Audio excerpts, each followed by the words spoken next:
In the treacherous waters off Cane Bay, St. Croix, a diver faced a gruesome fate as these relentless predators launched a coordinated assault, leaving him fighting for his life. Witness the unimaginable horror of this diver who was ripped apart by two sharks in front of his friend. On October 14, 1972, three daring men named Brett Gillian, Rob Temple, and Robbie McIlvane embarked on a scientific expedition at Cane Bay, St. Croix North Shore. They aimed to recover samples for a research project. The location boasted incredible wall diving spots, making their journey exciting. Despite the challenge of a 210-foot wall next to a steep drop-off, their experience put them at ease. Rod led the dives and documented their progress, while Brett and Robbie handled the heavy lifting. With gear in place, they dived into the ocean, commencing their ill-fated adventure along the captivating Cane Bay Wall. Brett and Robbie worked diligently while Rod kept a watchful eye. They were taken aback when they spotted two white-tipped sharks in the distance, one about 12 feet long and the other slightly larger. Thankfully, they were ahead of schedule, which meant only a 20-minute decompression time and less exposure to the sharks during their ascent. Brett found it surreal to encounter oceanic white tips on the Cane Bay Wall, comparing it to seeing an African lion in your backyard instead of an ordinary alley cat. Robbie pointed out the sharks as he ascended, reminding them of past encounters. These particular sharks seemed indifferent, unlike the troublemaking ones they encountered offshore. As Brett followed suit, Rod remained, as planned, to be the last to ascend. Brett and Robbie rendezvoused around 175 feet, resting on a coral ledge while awaiting Rod. Concern mounted as Rod's arrival was delayed. Robbie gestured to his dwindling air supply, signaling the need to resurface soon. Suddenly, a surge of bubbles from the depths caught their attention. It indicated Rod's presence, but hinted at trouble.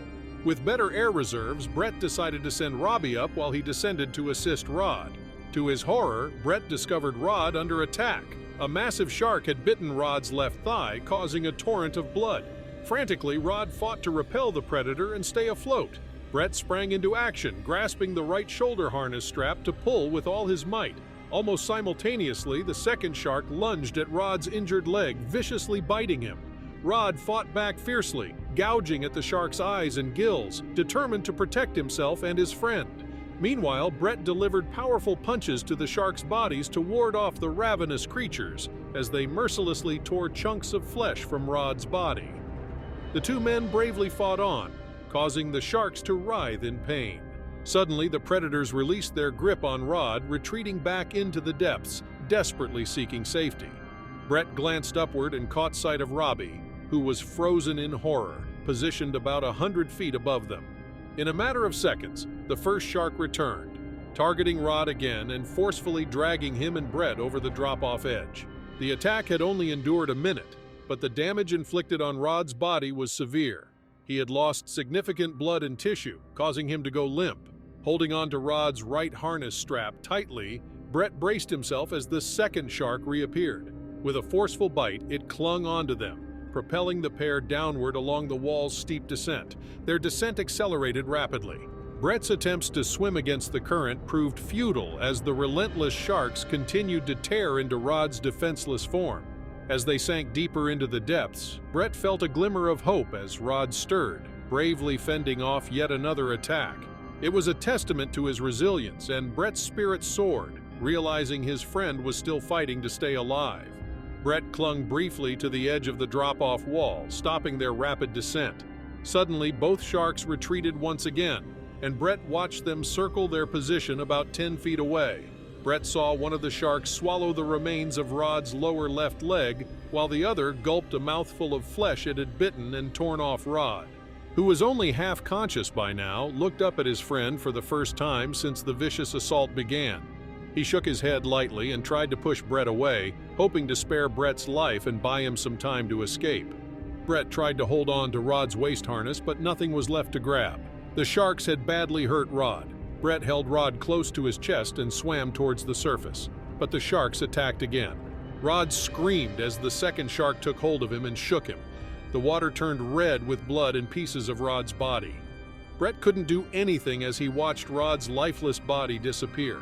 Brett was running out of air and feeling weak. He drifted into unconsciousness but somehow woke up on the surface.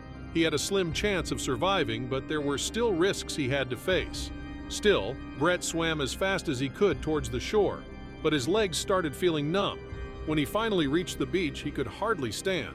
Luckily, a couple on their honeymoon found Brett's body washing up on the shore.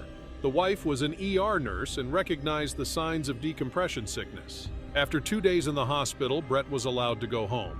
It was amazing that he survived ascending almost 400 feet without proper decompression, but had permanent side effects. His arms and legs still felt numb, and he had trouble hearing and seeing with his right eye for the rest of his life. Robbie's last sight of Rod and Brett was scary, as the sharks pulled them over the wall, covered in blood. When Robbie reached the shore, he thought they were both dead and told others. But Brett called his dad from the hospital, proving he was alive. A week later, they had a memorial service for Rod on the beach. Unfortunately, they couldn't find his body. This story reminds us not to take life for granted. Many people forget to enjoy life and don't realize it until it's too late. It's important to appreciate each day and be thankful.